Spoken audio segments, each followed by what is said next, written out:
Pessoal, boa noite.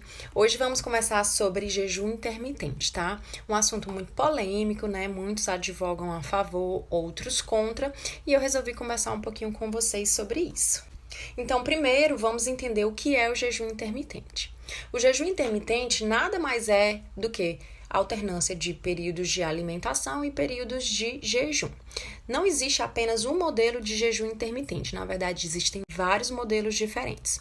O jejum intermitente clássico, ele é aquele onde o paciente passa 5 dias da semana se alimentando normal e nos outros 2 dias ele faz uma restrição calórica muito importante, se alimentando de no máximo 500 calorias ou então não comendo nada.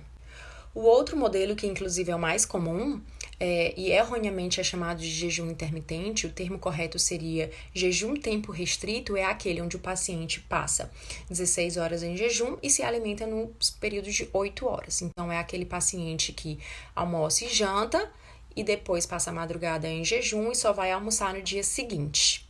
Então, pensando assim, o jejum intermitente nada mais é do que uma estratégia de perda de peso, onde teoricamente nós passaríamos mais tempo em jejum, sobrando menos tempo para comer.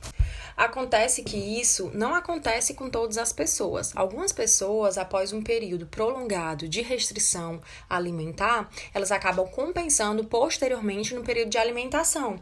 E aí é onde eu volto a repetir. O que importa não é o jejum intermitente em si, e sim a quantidade de calorias totais que você ingere ao longo do dia ou ao longo da semana.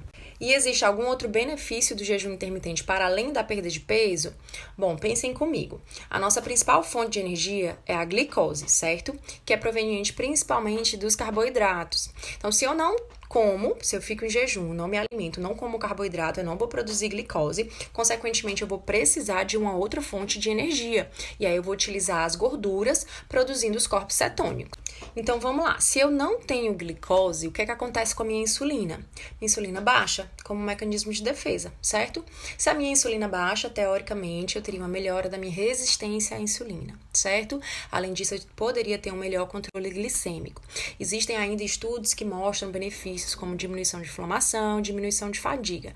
Mas, gente, isso daí tem comprovação científica em animais.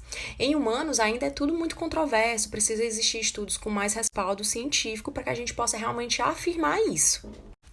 O que a gente tem de evidência científica é que para que haja a produção desses corpos cetônicos, né, para a gente obter esses benefícios para além da perda de peso, é necessário um período de jejum de em torno de 48 horas, que aí se enquadraria no jejum intermitente clássico, né?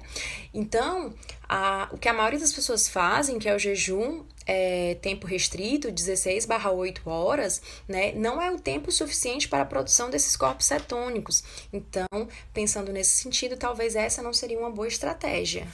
Existem também algumas vertentes que falam a favor de que o jejum intermitente aumentaria o metabolismo, mas pensem só comigo, gente, não faz sentido nenhum o nosso organismo aumentar o metabolismo, aumentar o gasto diante um período de restrição, certo? Na verdade, seria o oposto, né? Ele acabaria diminuindo o metabolismo, já que ele precisa poupar energia, entendeu?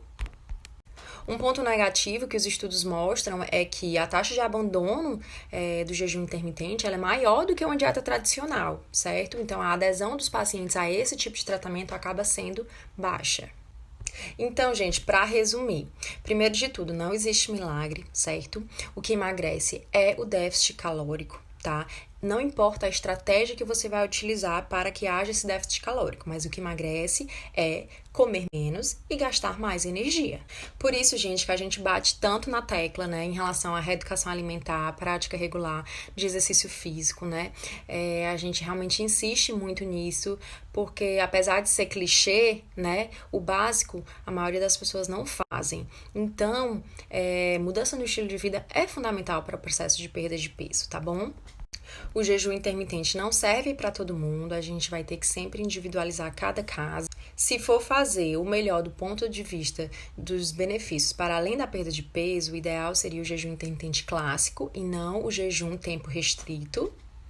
Se você é uma pessoa que não tem o hábito de tomar café da manhã ou não sente fome, não tem problema você fazer o jejum intermitente. Mas lembre-se, esse já é o seu padrão normal. Então talvez essa não seja uma boa estratégia para você, já que o déficit calórico vai ser mínimo. E por fim, mas não menos importante, se você é aquela pessoa que comeu no dia, comeu bastante, além da conta, se sentiu mal e quer compensar no dia seguinte, fazendo jejum intermitente no dia seguinte, isso não é jejum intermitente, tá, gente? Isso é mais uma estratégia de culpa e recompensa. Então, vamos ter atenção a isso, porque, na verdade, isso não é uma boa estratégia para você, tá bom?